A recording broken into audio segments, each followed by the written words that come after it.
The entire settlement went quiet when Tomas Venn looked at the woman who had crossed nearly 1,000 miles to become his wife, and said, "There has been a mistake."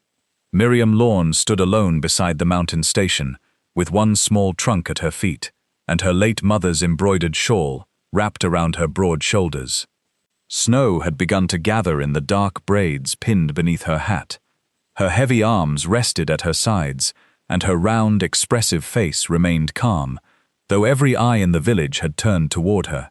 Tomas had expected a thin, weathered woman, with rough hands, and a body shaped by years of hard labor.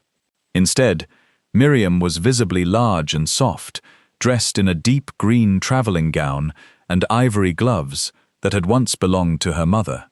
Tomas stared at those gloves, as if they were proof of dishonesty. "I asked for someone who could survive on a mountain," he said, loud enough for everyone to hear. "Not someone who looks like she has never carried anything heavier than a book." A few people laughed. Someone near the freight shed whispered that the wagon might not make it up the ridge with her in it. Miriam heard every word. She also saw the regret flash across Tomas's face when he realized how cruel he sounded. But regret did not stop him from stepping back. "I will pay for your return ticket," he said. "You can leave on the morning train." Miriam slowly removed one ivory glove. Her bare hand trembled, but her voice did not. "Our agreement promised 30 days, she said. "You do not get to break your word, because you dislike the shape of the woman who came to keep hers." Tomas Venn had faced blizzards, falling trees, hungry wolves, and the terrible silence left after an avalanche, yet he had no answer for her. He stood in the cold with the whole village watching, and felt, perhaps for the first time in years, ashamed of himself. Miriam bent to lift her trunk. The station master moved as if to help, but she gave him a polite look that stopped him. She raised the trunk with both hands, though the strain showed in her face, and set it into the back of Tomas's wagon. Then she climbed onto the wooden seat without asking permission. Tomas remained beside the horses for a long moment. No one spoke. The settlement of Greyhaven was a small collection of cabins, sheds, and narrow streets, pressed between steep mountains. News traveled faster there than sunlight, and Tomas knew that by nightfall, everyone would have a version of what had happened.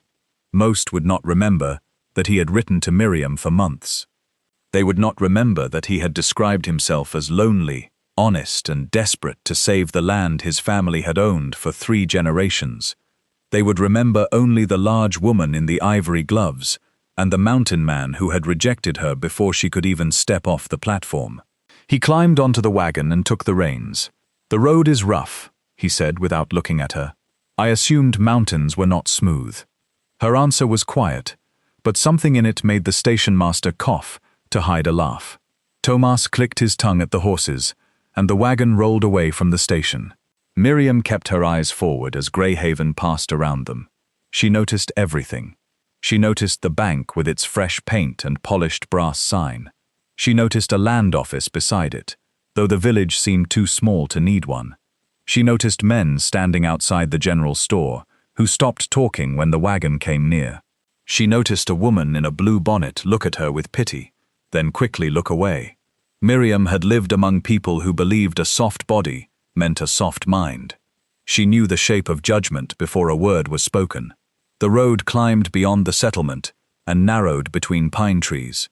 Tomas's cabin stood 2 miles above Greyhaven on a wide shelf of land beneath the black face of Crow's Peak. The property had once been a prosperous sheep farm, but years of bad winters had reduced the flock to less than 40 animals. The fences leaned, the lower pasture had gone dry. One side of the barn roof sagged beneath old snow. Tomas had repaired what he could alone, yet the place looked tired in the way a person looked after carrying grief for too long. Miriam studied the land as the wagon moved. She saw dead grass in one field and a line of unusually green shrubs near the base of a rocky slope.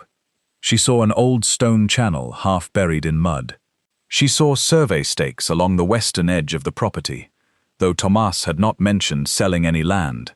Most of all, she noticed how he kept glancing toward the highest ridge, where the snow lay thick and untouched. "The cabin is beyond those trees," he said. You wrote that the property covered 600 acres. It does. Why are there new stakes on the western line? His hands tightened around the reins. They are from an old survey. The wood is fresh. Tomas finally looked at her. There was surprise in his grey eyes, followed by suspicion. You have been here less than an hour. I still have eyes. He turned forward again. The land company sends men around sometimes. They say they are checking boundaries. Do you own the western land? My family has owned it since before Greyhaven had a name. Then why are strangers checking its boundaries? Tomas gave no answer. Miriam did not press him. She had learned that people often revealed more when silence made them uncomfortable. The cabin was larger than she expected, but darker.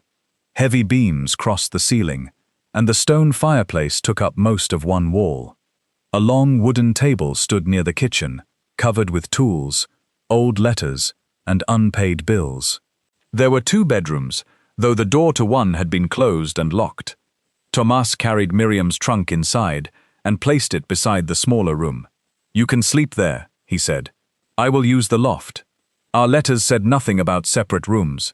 Our letters were written before you arrived. The insult was quieter this time, but it cut deeper because they were alone. Miriam looked at him. You mean before you saw me? Tomas's expression hardened.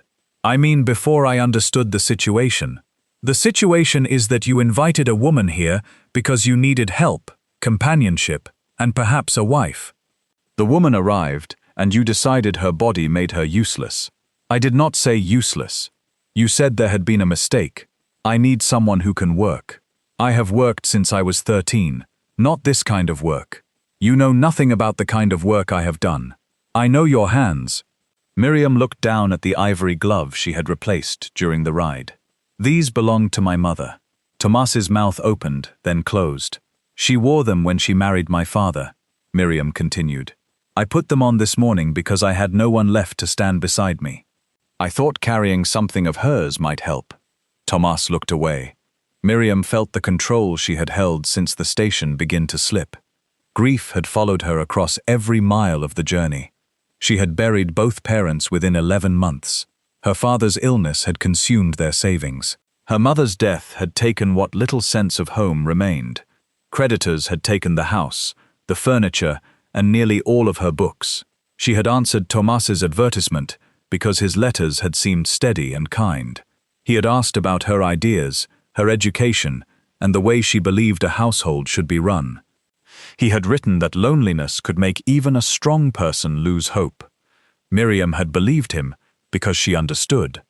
Now she stood in his cabin, while melting snow darkened the shoulders of her shawl.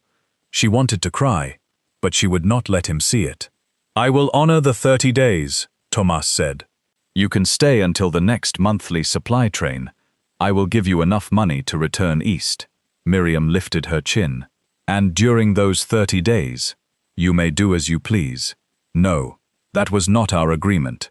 I came to work beside you and determine whether we could build a life together. That is no longer possible. Then I will work beside you and determine whether you are worth forgiving. For the first time, Tomas looked almost startled. Miriam picked up her trunk and carried it into the small room. She closed the door gently behind her. She did not throw anything. She did not raise her voice. She set the trunk at the foot of the narrow bed, removed her hat, and placed the ivory gloves on top of it. Then she sat down. The tears came before she could stop them. She pressed both hands over her mouth, so Tomas would not hear. Her shoulders shook beneath her mother's shawl. She cried for the station, for the laughter, and for the cruel surprise in Tomas's eyes. She cried for her parents, whose graves were now farther away than she could imagine. She cried because she had spent almost every dollar she had to reach a man who looked at her and saw a burden. She cried because part of her had hoped, foolishly and secretly, that when she stepped from the train, someone might be glad she had come. Outside the room, Tomas stood motionless beside the table.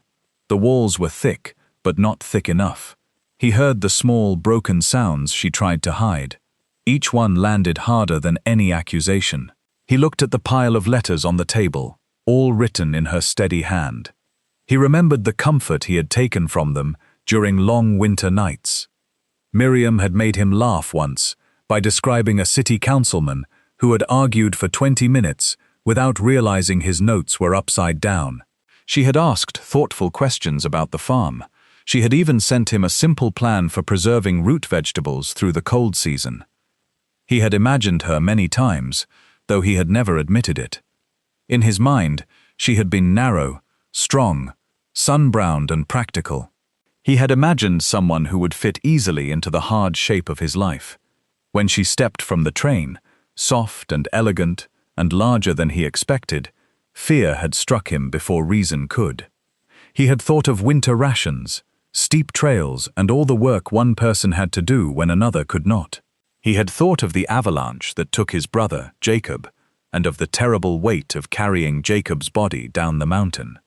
Tomas had spent 6 years believing that anyone he loved would become another life he failed to protect. It was easier to see Miriam as unsuitable than to admit he had wanted her before she arrived. He took one step toward her door, then stopped. Apologies had never come easily to him. He told himself she would not want to hear one. The truth was that he was afraid she would. That evening, Miriam emerged with her face washed and her dark hair braided again. She had changed into a plain brown dress and tied a white apron around her waist. Tomas was cutting potatoes at the table. "I can cook," he said. "I did not suggest otherwise. I was making stew. I can see that." She moved to the shelves and studied the jars. Dried beans, salt, barley, 2 onions, soft with age, a small amount of flour, less food than a healthy farm should have at the beginning of winter.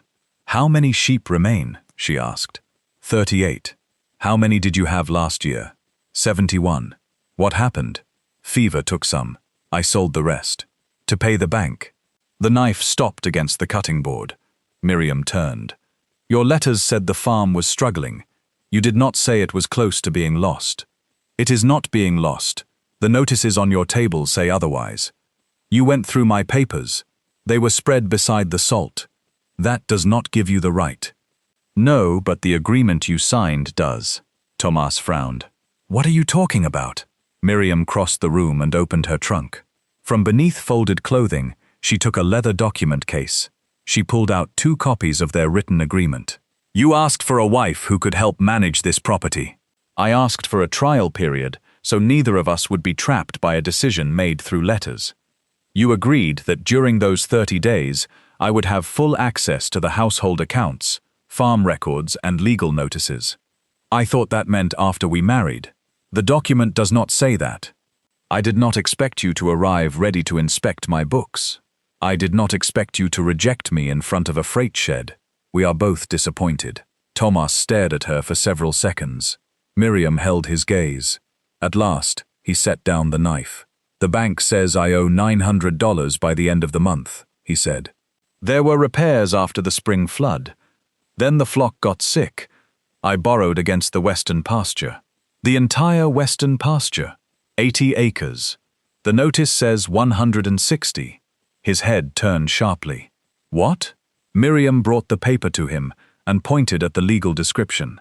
"This includes the slope above the pasture and part of the northern ridge. That cannot be right. You signed it." "I signed for 80 acres. Did you read the final document?" Tomas's jaw tightened. "Silas Creed told me it matched the first agreement."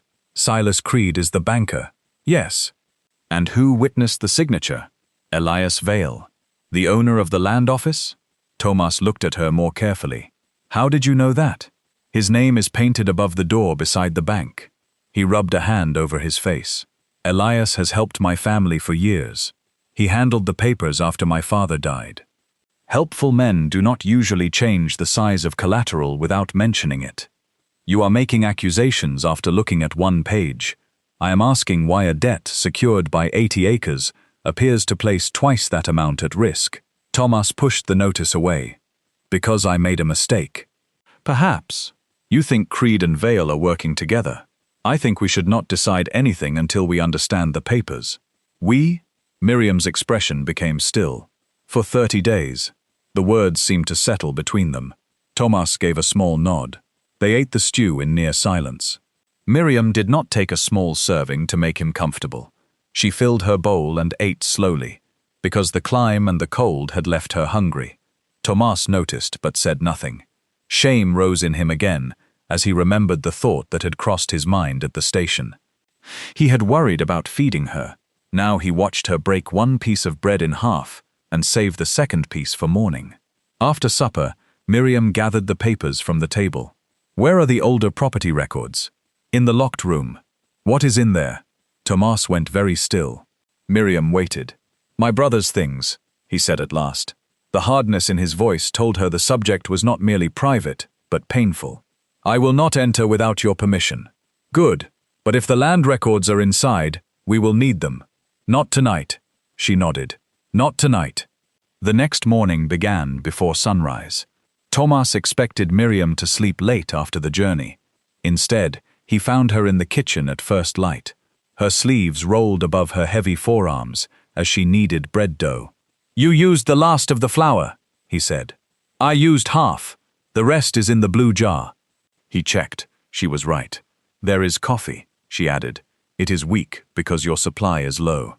You do not have to cook." "I know." Outside, the air was sharp and clean.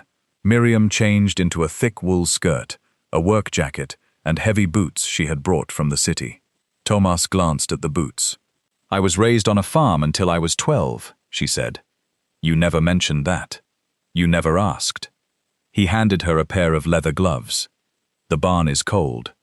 Miriam removed her mother's ivory gloves and placed them carefully in her pocket. "These are better for work." The morning did not go smoothly. The slope to the barn was icy, and Miriam slipped once, catching herself against the fence. She tired faster than Tomas did while carrying hay. Moving through deep snow demanded more breath than she expected. Tomas watched her closely, perhaps waiting for her to complain. She did not. When she needed to rest, she rested without apology. When one of the sheep struggled during feeding, she knelt in the straw and calmly freed its hoof from a broken board. Her body made some movements difficult, but her patience made others easier. The frightened animal settled beneath her broad hand. "You are good with them," Tomas said. "My father kept sheep." "For how long?" "Until a fire destroyed the barn. We moved to the city after that." "You said your father was a teacher." "He became one later." Tomas leaned against the stall. "Why did you not write any of this?" Miriam brushed straw from her skirt. "Why did you not write that the bank was taking your mountain?" He had no answer. Over the next several days, their lives formed an uneasy rhythm. Tomas rose before dawn and worked outside. Miriam joined him for the morning feeding, then spent the coldest hours studying the records on the table. In the afternoon, she repaired clothing, cleaned neglected corners of the cabin, and walked the lower fields. She did not behave like a visitor, but neither did she pretend they were husband and wife. She spoke to Tomas with courtesy and distance. That distance troubled him more than anger would have. Greyhaven's people found reasons to visit. The first was Clara Reed, the woman in the blue bonnet from the station. She arrived with a jar of apple preserves and an apology hidden beneath nervous conversation. "I hope the cabin is not too uncomfortable," Clara said. "It is warm," Miriam replied. Clara glanced at Tomas, who was splitting wood outside. "He is not easy." "So I have noticed. He was different before Jacob died." Miriam looked toward the window. Tomas raised the axe and brought it down through a log with one clean strike. "His brother?" Clara nodded. "They were caught in an avalanche 6 winters ago. Tomas lived. Jacob did not. He told me Jacob died. He did not say how. People stopped asking after a while. Why? Because Tomas stopped answering." Clara set the preserves on the table. Her eyes moved toward the scattered documents. "You are looking at the bank papers." "I am." A shadow of concern crossed her face. "Be careful with Silas Creed." "Why?" Clara lowered her voice. "He does not like questions." "Then I expect he will dislike me." Clara gave a small smile, but it faded quickly. "Elias Vale has been telling people Tomas cannot maintain the property. He says the mountain would be safer under company ownership." "What company?" North Crown Development. I have seen that name on several payment slips. Clara's hands tightened around her bonnet ribbons. They want to build a hotel near the mineral springs. Miriam looked up. What mineral springs? Clara blinked. The ones east of Greyhaven. Are there springs on Tomas's property? No. At least, I do not think so. The answer came too quickly. Miriam watched her. What have you heard? Nothing certain. Clara. The woman looked toward the door, as if afraid someone might be listening. My husband worked on an old survey crew before he died. He once said the Venn property had water under the western ridge. Not a stream, something deeper. He said Tomas's grandfather knew about it. Why would that matter? Water is worth more than gold here. Before Miriam could ask another question, Tomas entered carrying wood. Clara stood so quickly her chair scraped the floor. I should go, she said. The weather had changed. Wind pressed against the cabin, and clouds gathered above the peak. You should stay until it clears, Tomas said. I promised to help at the store. Clara left despite the coming snow. Tomas placed the wood beside the fire. What did she tell you? That Elias Vale wants your land. I know that. She says North Crown Development wants to build near the mineral springs. That is east of town. Is there water beneath your western ridge? Tomas's expression changed. It was subtle, but Miriam saw it. What do you know? She asked. Nothing useful. That is not an answer. My grandfather used to talk about a spring. No one ever found it. Did he mark it on a map? Maybe. Where are his papers? Tomas looked toward the locked room. Miriam followed his gaze. In Jacob's room. He and I kept the family records together. We need to see them.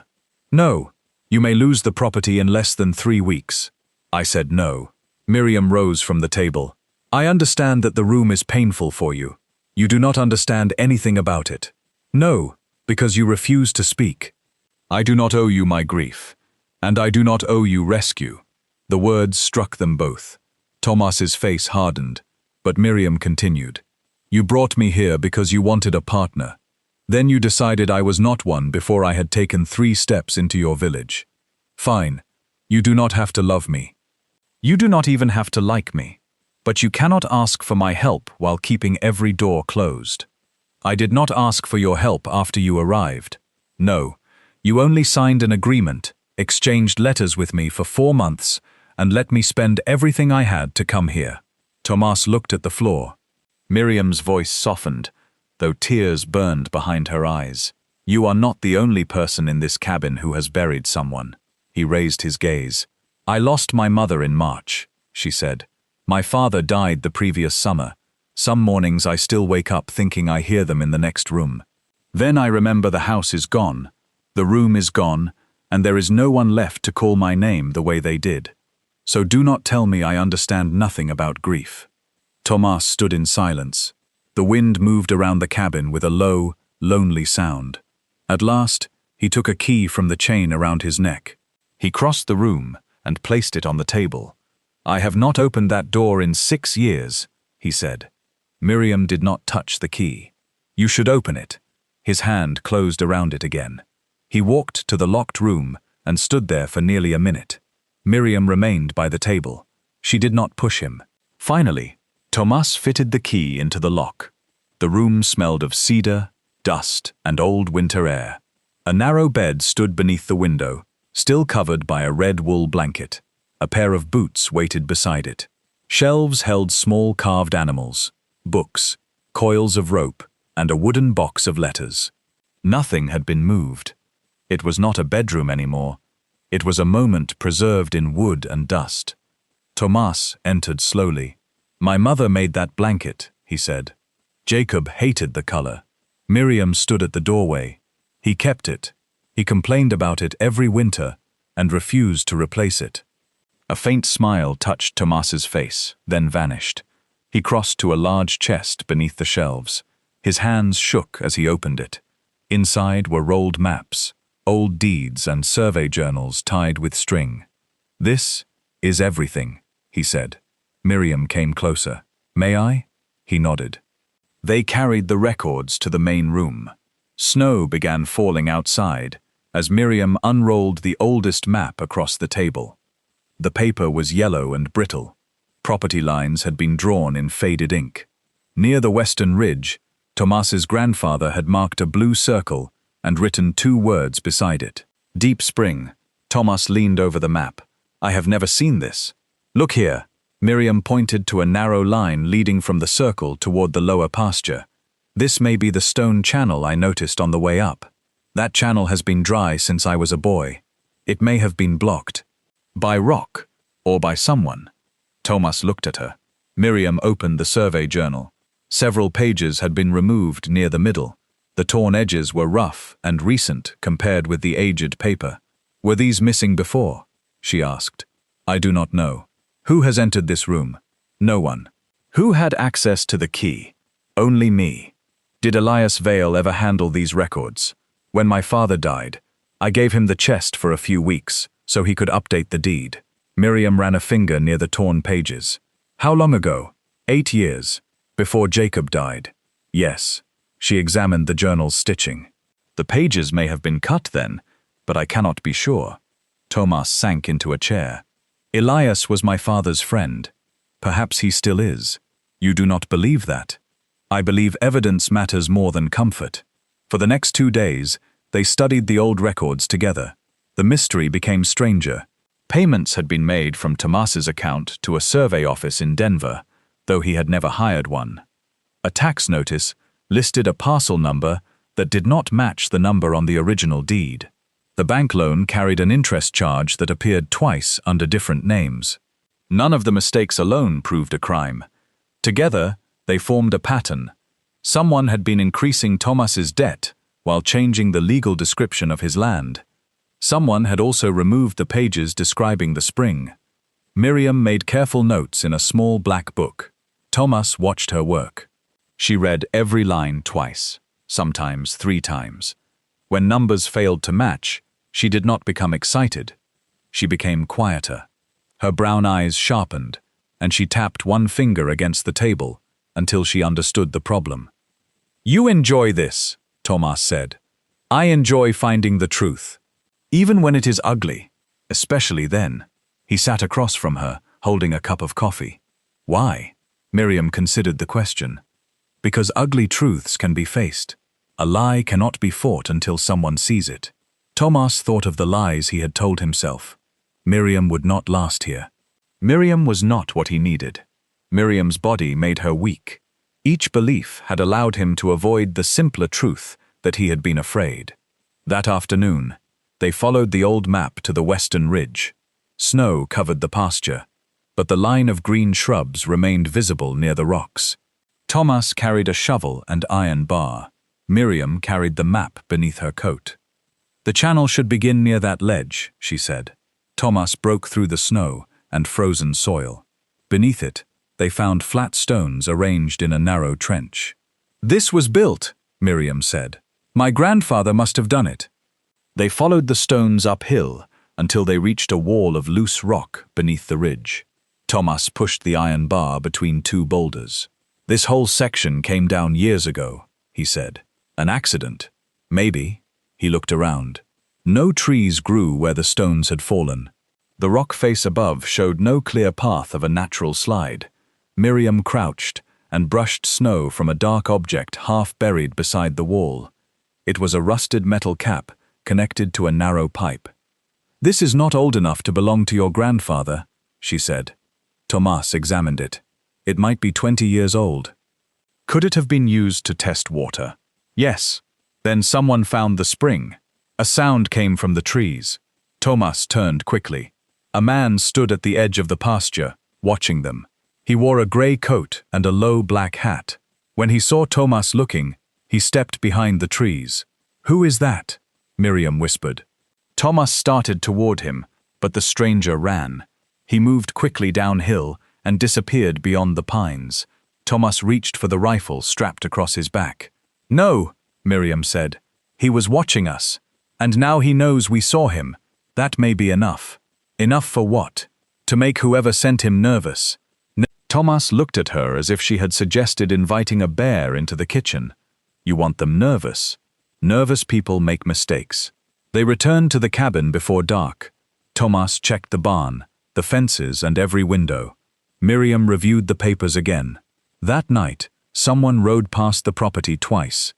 They heard hoofbeats below the ridge, slow and deliberate.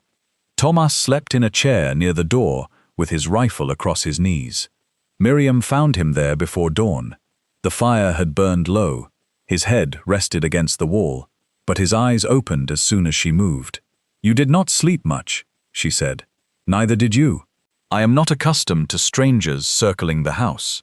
Neither am I." She placed another log on the fire. "Do you think Elias sent him? I do not know. Do you think Silas Creed did? I do not know.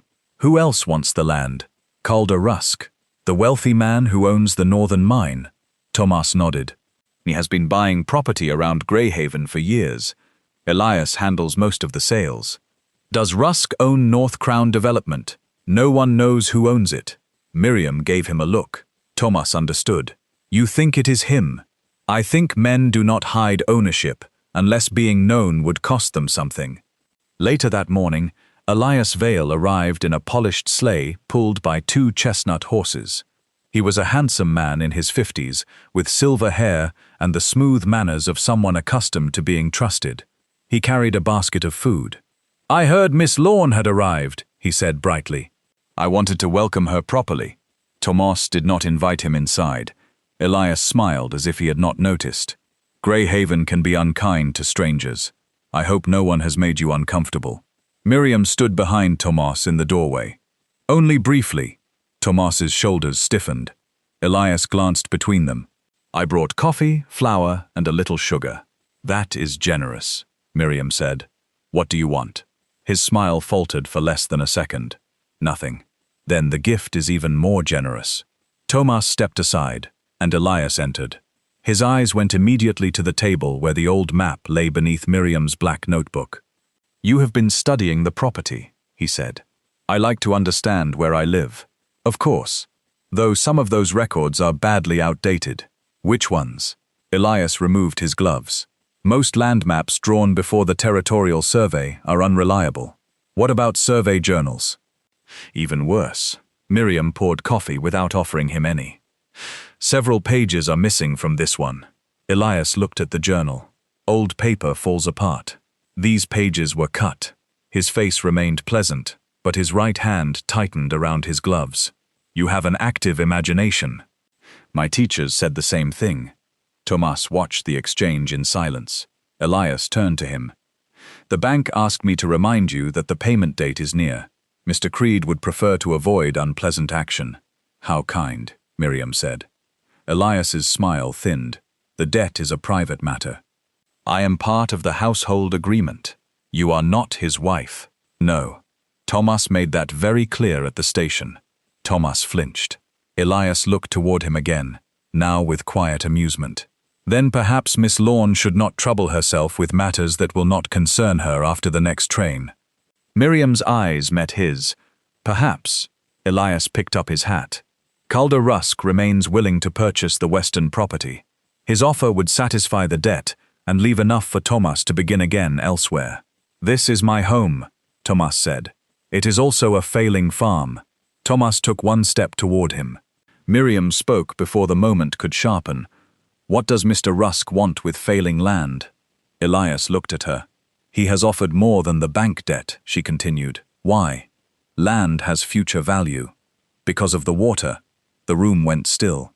Elias's expression did not fully change, but the warmth left it. "She!" "What water?" he asked. Miriam smiled gently. "I was hoping you could tell me." Elias put on his hat. "Be careful on the ridge. Old ground can be unstable." He left without taking the basket.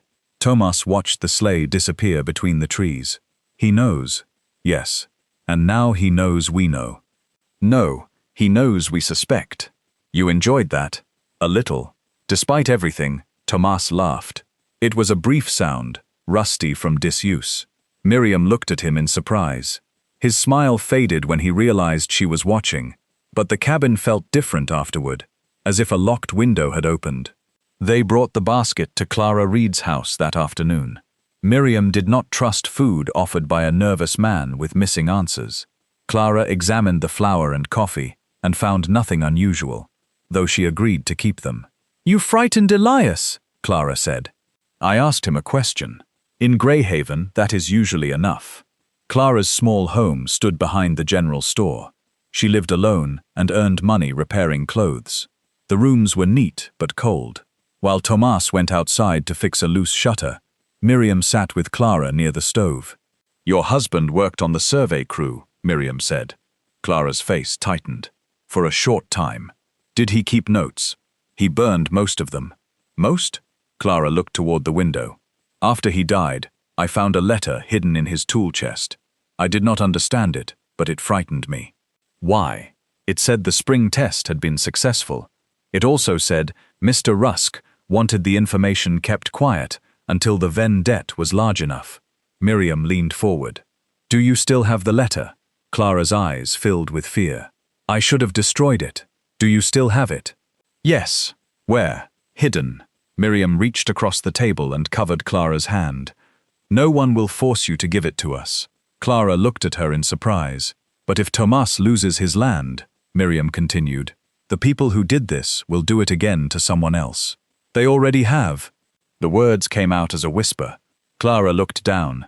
"The Ellison family lost their orchard last year. The bank said they missed 2 payments. Sarah Ellison swore she paid them. Elias produced records saying she had not. Calder Rusk bought the orchard through North Crown. Where are the Ellisons?" "They left Greyhaven." "Did anyone help them?"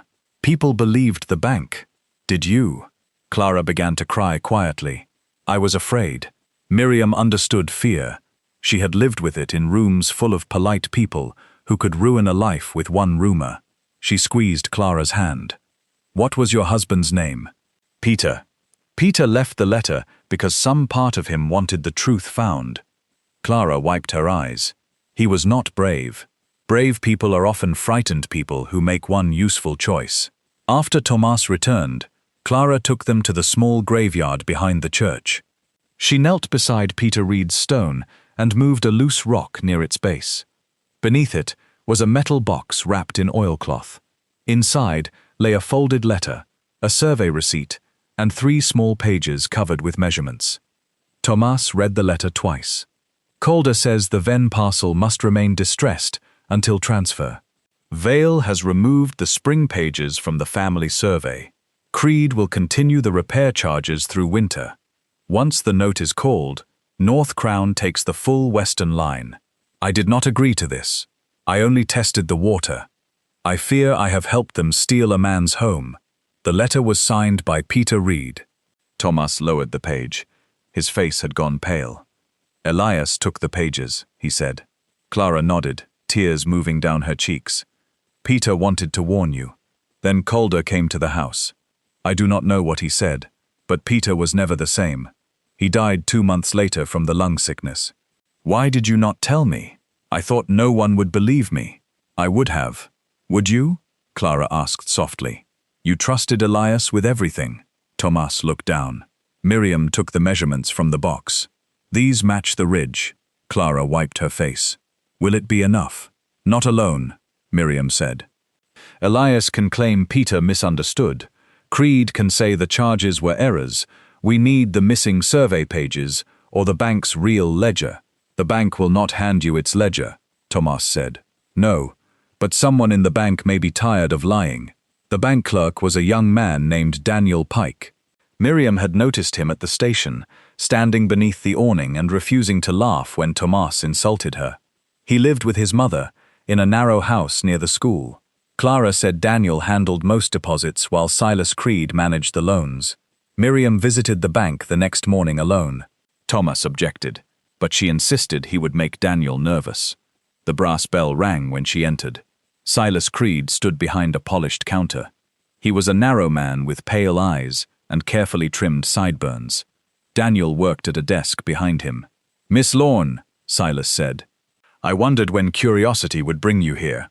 I came to ask about Tomas Venn's loan. That matter is confidential. I have his written permission." Miriam placed a signed letter on the counter. Silas did not read it. "The terms are clear. Then explaining them should be easy." Daniel's pen stopped moving. Silas smiled. "Mr. Venn borrowed money. He failed to make proper payments. The bank will take the secured property, unless the balance is paid. What was the original principal? $600. The notice lists $740. Fees. What fees? Survey fees, maintenance review, late processing. Why was Tomas charged for a survey performed before the loan? Silas's smile vanished. Miriam opened her black notebook. Why was the western parcel changed from 80 acres to 160? Why was the same interest amount entered twice? Why did North Crown Development pay your bank $75 3 days after Tomas signed? Daniel looked up. Silas turned toward him. Return to your work. Miriam noticed fear in the young clerk's face. Silas leaned closer. You arrived in Greyhaven less than 2 weeks ago. You do not understand how business is done here. I understand addition. Your education may impress Tomas, but it carries little weight in this office. Then perhaps evidence will. His pale eyes narrowed. You should take the return train while the weather remains open. Is that advice or a threat? It is kindness. I have recently learned how often unkind men use that word. She closed the notebook and left. Daniel came to the cabin after midnight. Tomas opened the door with his rifle in hand. The young clerk stood outside, shaking from cold and fear. I cannot stay long, Daniel said. Mr. Creed watches everything. Miriam wrapped him in a blanket and placed hot tea before him. Daniel did not drink. The bank keeps 2 ledgers. Tomas's face hardened. Where? One is in the main safe. It shows what customers see. The other is hidden in Mr. Creed's office. What does it show? Miriam asked. Payments from North Crown. Changes to debts. Fees that do not exist. Can you bring it to us? Daniel shook his head quickly. Creed takes the office key home. Can you copy the pages? He checks the paper and ink. Miriam thought for a moment. Does the church hold public financial meetings? Once each winter. The bank reports the village accounts. When is the next meeting? 6 days from now. Will the hidden ledger be in the building? Daniel looked at her, beginning to understand. Creed brings it to make sure his numbers match before speaking. Who can demand that records be shown?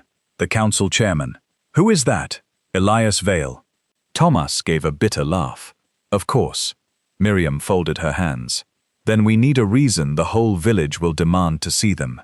Daniel finally drank the tea. The next days were filled with quiet preparation.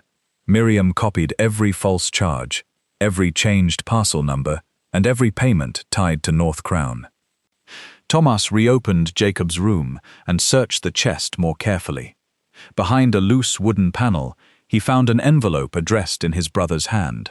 Tomas sat on the floor holding it. Miriam stayed near the door. You do not have to open it now. Yes, he said. I do. Inside was a single page. Tom, I followed Elias beyond the West Ridge. He met Rusk near the spring channel.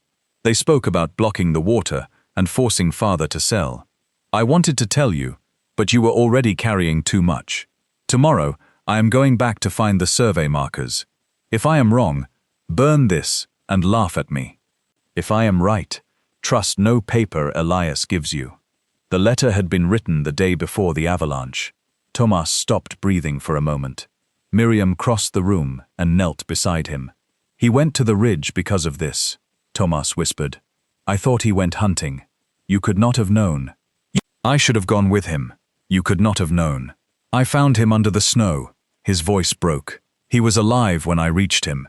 He kept saying he was sorry. I thought he meant for going alone. Miriam put one hand over his. Tomas stared at their hands, hers broad and warm, his rough and trembling. I carried him for 3 miles, he said. I told him he would be fine. I lied to him until he stopped breathing. Miriam's eyes filled with tears. You gave him hope while he was afraid. I failed him. No, I should have saved him. You were his brother, Tomas, not God. The words were gentle, but they broke through something he had guarded for years. Tomas bent forward, covering his face. The grief came without dignity. He wept on the floor of Jacob's room, shoulders shaking, breath uneven. Miriam sat beside him. She did not tell him to be strong. She did not promise that pain would disappear. She simply remained. When he finally raised his head, his eyes were red. I was cruel to you, he said. Miriam looked at him. At the station. Here. Every day since you came, even when I said nothing. He swallowed. I saw you, and I let fear speak before decency. I judged your body as if it told me everything about your heart and mind. Then I blamed surprise, because I was too ashamed to call it cruelty. Miriam's face was calm, but hurt moved beneath it.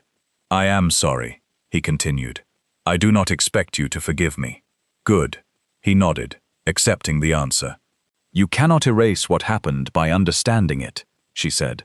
You cannot tell me you were afraid and expect the humiliation to become smaller. I know. Do you? Yes. Miriam looked toward Jacob's bed. Then show me. Tomas did. The following morning, he drove Miriam into Greyhaven. The village street was busy with people gathering supplies before another storm. Tomas stopped the wagon outside the general store, the same place where several men had laughed about Miriam's weight. He stepped down and helped her from the wagon, though she did not need help. Then he turned toward the people nearby. I have something to say, he called. Miriam's heart began to pound. Conversations stopped. Tomas stood beside her.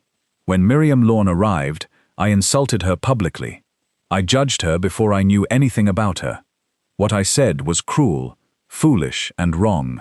The storekeeper, Martha Bell, stared at him. Men shifted uncomfortably near the hitching post. Tomas continued. Some of you laughed. Some of you repeated what I said. You did it because I gave you permission with my own behavior. I am taking that permission back. Miriam is the most capable person who has entered my home in years. She has shown more courage in 2 weeks than I have shown in 6 winters. Anyone who disrespects her, disrespects me. Miriam looked at him. Do not defend me only because I am useful to you. The village heard her clearly. Tomas met her eyes. You are right. Then he faced the crowd again. Even if she had done nothing for my land, she deserved respect the moment she stepped from the train. She deserved it before I knew her. She deserved it because she is a human being, and I failed to treat her like one. No one laughed now. Miriam felt something inside her loosen, though it did not heal completely. Public wounds required public truth. Tomas had understood that much. As they walked toward the church to prepare for the financial meeting, Martha Bell stepped from the store. Miss Lorne, she called. Miriam turned. The woman's cheeks were red. I repeated an unkind remark about you. I know. I am sorry. Miriam waited. Martha lowered her eyes. It was easier to join in than to object. Yes, Miriam said. It usually is. She did not offer quick forgiveness. She continued walking. The public meeting took place on a bitter evening, beneath the church's high wooden roof. Nearly every family in Greyhaven attended. Silas Creed sat at a table near the front, with Elias Vale on one side and Calder Rusk on the other. Rusk was a large, wealthy man with white hair, a gold watch, and a voice built for giving orders.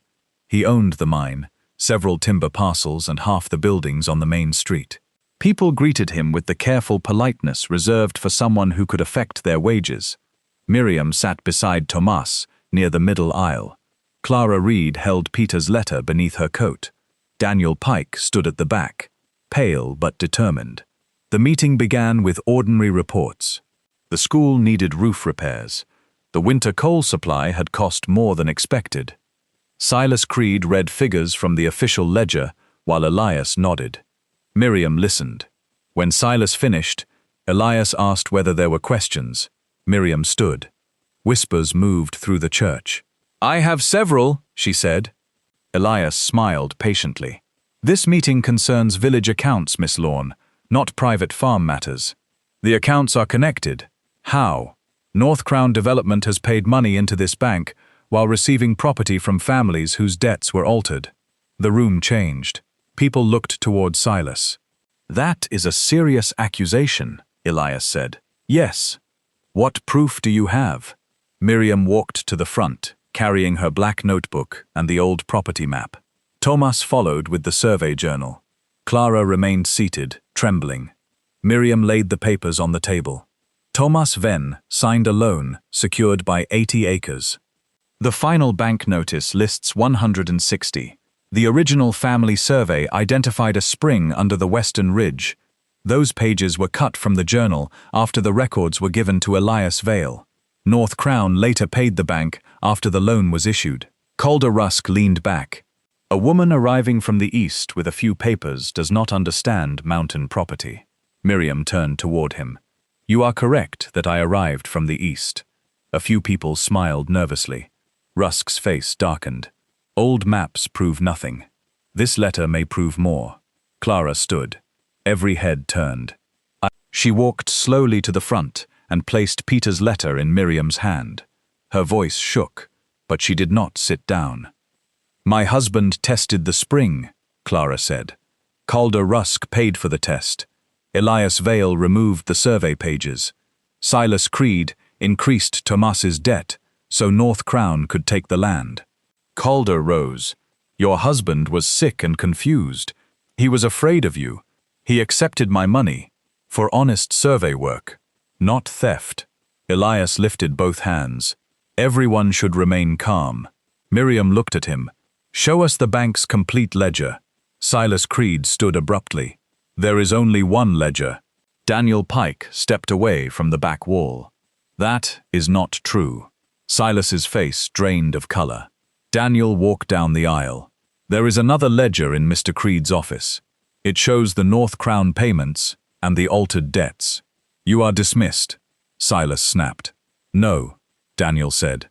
His voice was weak, but it carried. I quit. A murmur spread through the church. Elias struck the table with his palm. This meeting is becoming disorderly. Then restore order, Miriam said. Ask Silas to produce the ledger.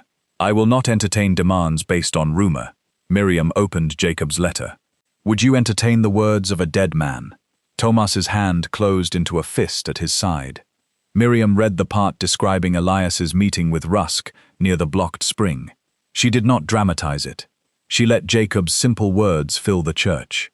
When she finished, silence held the room. Elias's confidence finally cracked. That letter proves only that Jacob followed us. Calder was considering a legal purchase. Then why block the spring? Tomas asked. No one moved. Why hide its value? He continued. Why change my debt? Why take the survey pages? Elias looked toward Silas. Silas looked toward Calder. Their silence answered more clearly than words. Miriam turned to the villagers.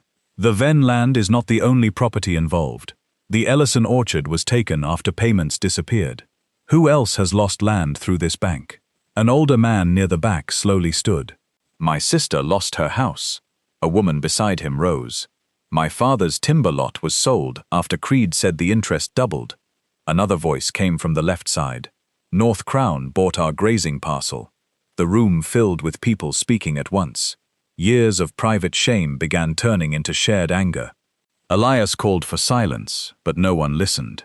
Miriam raised her voice just enough to be heard. Do not destroy anything.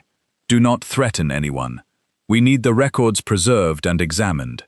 Her calm steadied the room. Calder Rusk pointed at her. You think you can enter this village and tell us how to live? No, Miriam said. I think the people you cheated can decide that for themselves. Rusk stepped toward her, but Tomas moved between them. You will not approach her, Tomas said. Rusk laughed without humor. Still hiding behind the woman who saved your farm? Tomas's face remained calm. No, I am standing beside her. The church doors opened. Sheriff Nathan Cole entered with 2 deputies. Daniel had sent a message that afternoon, using the telegraph office while Silas was at the church. The sheriff removed his hat. I have a court order to secure the bank records until the county judge can review them.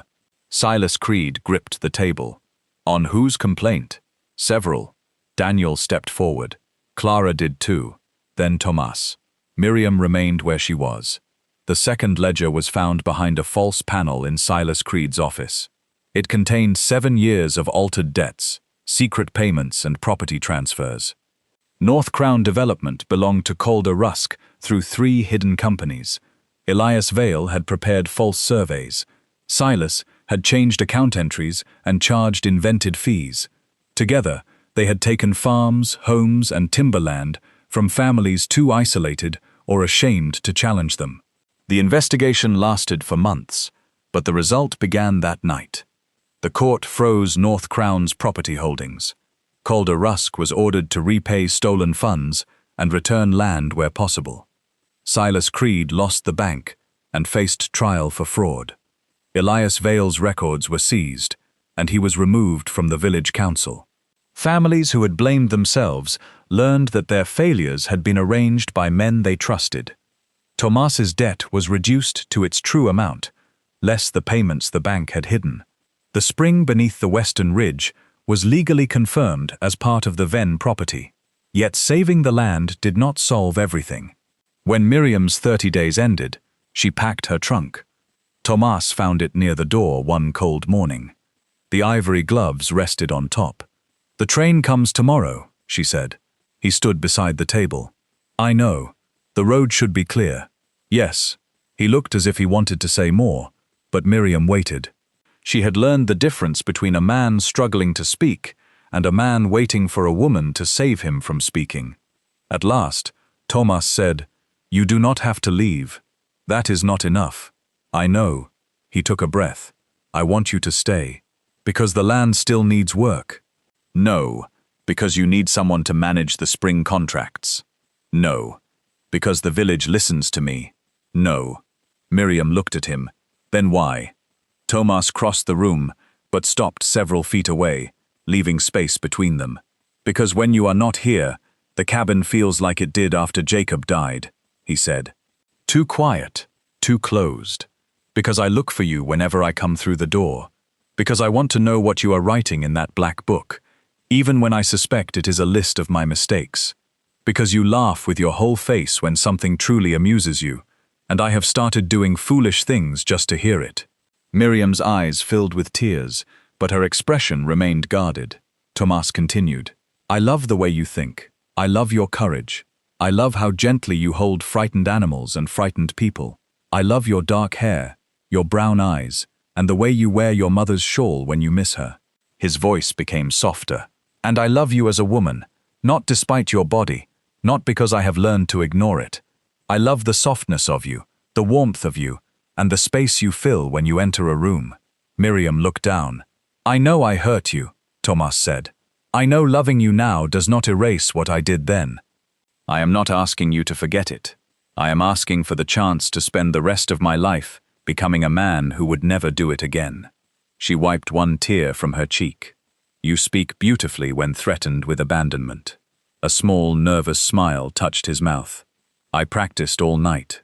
Despite herself, Miriam laughed. Tomas's eyes closed briefly at the sound. She walked to the window. Snow covered the pasture, but near the western slope, workers had begun clearing the old stone channel. Once the spring was opened, it could supply the farm and part of the village. The land had a future now. So did she. For the first time, the choice was truly hers. "I came here because I had nowhere else to go," she said. Tomas waited. "I thought that meant I had no power. I thought if you accepted me, I should be grateful no matter how you treated me. You should never be grateful for being tolerated. I know that now." She turned toward him. "If I stay because I choose this life. Not because I crossed too many miles to admit a mistake. I understand. If I stay, the property decisions are shared. Yes. The cabin belongs to both of us. Yes. Jacob's room remains Jacob's room until you decide otherwise." Tomas swallowed. "Yes. And no one, including you, speaks about my body as if it is a problem to be solved. Never again." Miriam studied his face. "You cannot promise you will never make another mistake." "No. You will. Probably before supper." She almost smiled. "Then promise you will listen when I tell you." "I promise." Miriam looked at the trunk near the door. Then she removed the ivory gloves and set them on the table. "I will stay through winter," she said. Tomas's face changed with hope. "Through winter," she repeated. "Do not rush me. I will not." He kept that promise. Tomas did not ask Miriam to marry him the next day or the next month. He did not behave as though one public apology had purchased forgiveness. He changed his life in ordinary ways. He asked her opinion before making decisions. He corrected people who spoke about her with false concern. He listened when she disagreed. On steep trails, he offered his hand but did not assume she needed it. When she tired, he rested with her instead of watching impatiently. When she worked too long over papers, he brought tea and reminded her that intelligence also needed sleep. Miriam changed too. She stopped hiding food on her plate when others watched. She wore brighter dresses beneath her work coat. She laughed more easily. She allowed herself to take up room at the table, in conversations, and in the plans they made for the farm. The hidden spring was opened in early spring. Clear water burst through the restored stone channel and ran into the lower pasture for the first time in decades. Greyhaven's people gathered to watch. Children followed the stream through the grass. Farmers filled jars and cups. The water was cold, clean and steady. Miriam stood beside the channel, wearing her mother's embroidered shawl. Tomas approached, carrying 2 tin cups. "To the woman who found a river in a pile of paper," he said. "It is a spring. I was trying to sound grand. You nearly succeeded." They drank. Across the pasture, Martha Bell and several others from the village had set out food. Some had apologized to Miriam directly. Others showed their regret through awkward kindness. A few never apologized at all. Miriam did not need every person's approval anymore. She accepted changed behavior where it appeared, and kept her distance where it did not. Clara Reed became her closest friend. Daniel Pike helped establish a small cooperative bank with public records and elected oversight. The Ellison family returned to Greyhaven after their orchard was restored. Peter Reed's name was placed on a stone marker beside the spring, honoring the frightened man who had left behind the truth. As for Calder Rusk, Silas Creed and Elias Vale, their influence collapsed. The court ordered repayment to the families they had cheated. Rusk sold his mine to cover part of the cost. Silas faced prison. Elias left Greyhaven under a cloud of disgrace. Miriam did not celebrate their suffering. Her satisfaction came from watching the people they had silenced stand together without shame. Summer softened the mountain. Wildflowers appeared along the ridge, and the sheep grazed on green pasture. The restored water allowed Tomas and Miriam to expand the flock and plant a small orchard. Their days remained hard, but the hardship no longer felt hopeless. One evening, nearly a year after Miriam's arrival, Tomas asked her to walk with him to the station. The place looked smaller than she remembered. The freight shed had been repaired. A new bench stood beneath the awning.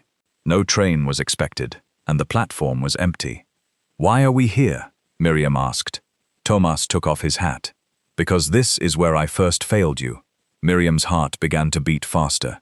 He stood in the same place where he had publicly rejected her. "I cannot change what I said that day.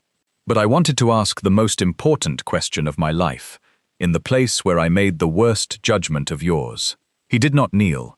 Miriam had once told him she disliked proposals that made a man appear as if he were begging for mercy. Instead, he stood before her as an equal. "Miriam Lorne, will you marry me and build a life with me, not because either of us has nowhere else to go, but because we both choose the same home?" Miriam looked at the empty platform, the tracks stretching east and west, and the mountains rising beyond the village. She remembered the laughter. She remembered carrying her trunk to the wagon while every eye watched. She remembered crying alone in the cabin.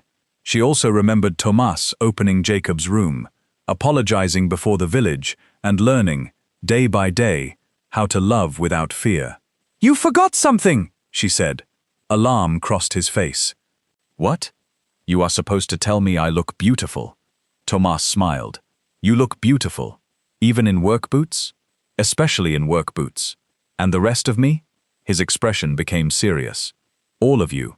Miriam reached for his hand. "Then yes." Their wedding took place beside the restored spring. Clara stood with Miriam and fastened the embroidered shawl around her shoulders. The ivory gloves had been carefully cleaned, though Miriam wore them only during the ceremony. Tomas placed Jacob's carved wooden bird near the flowers, so his brother would be present in the only way possible. The whole village attended, but Miriam did not marry for the village.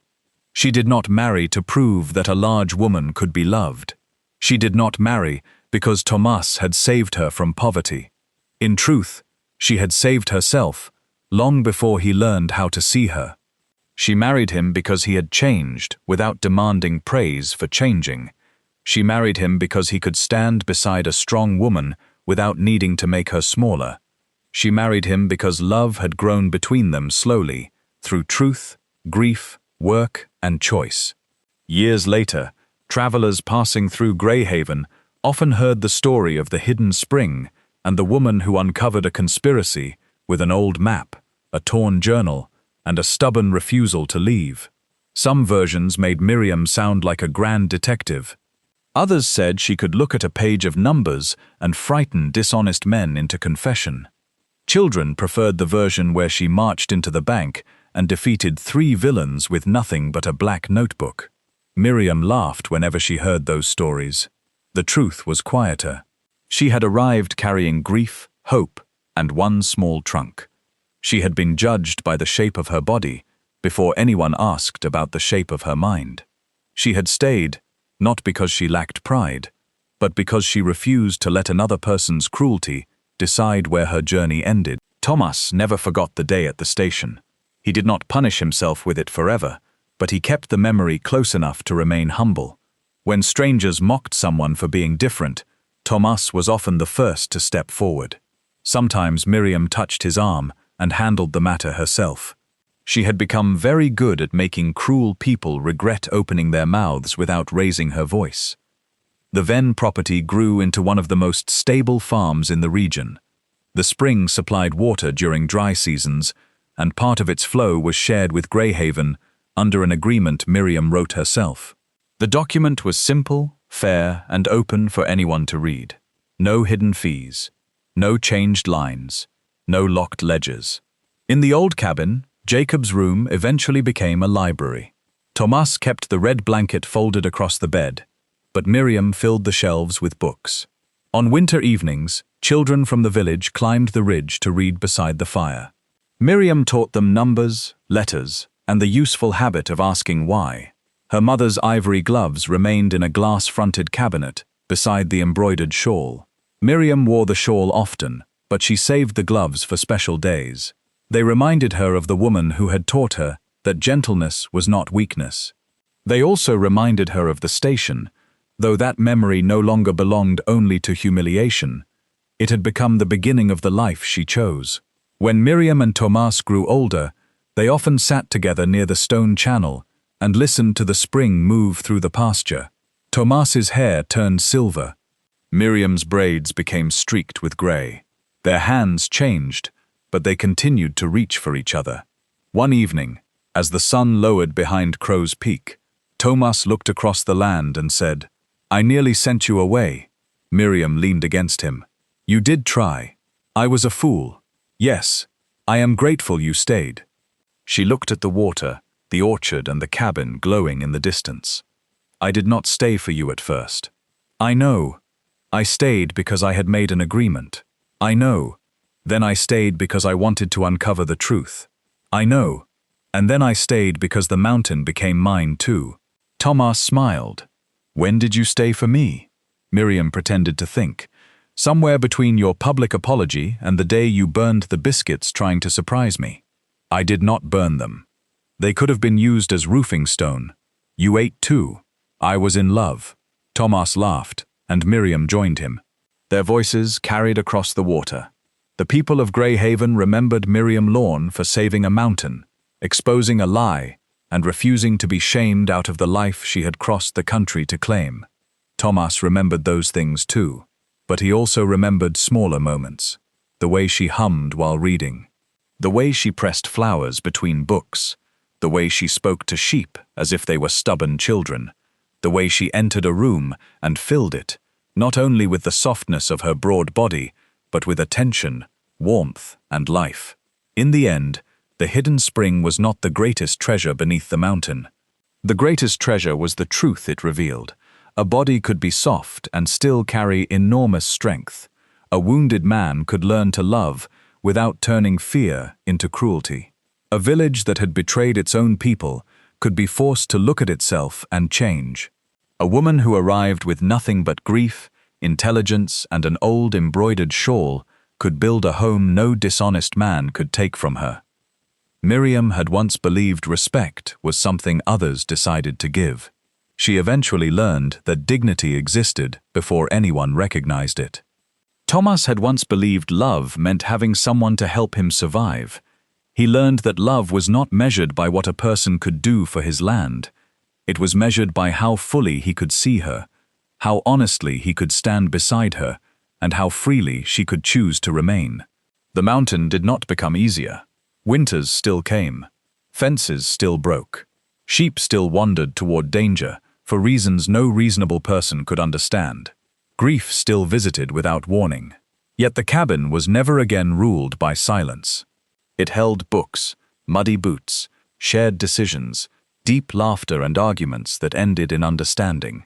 It held Jacob's memory and Miriam's parents' photographs. It held two people who had met beneath the gaze of a cruel village and slowly built something stronger than pride. And whenever a traveler asked how the Venn farm had survived, when every powerful man in Greyhaven wanted it to fail, Tomas always gave the same answer. "Miriam came to the mountain," he said. Then he would look toward the woman in the embroidered shawl, standing broad and certain beneath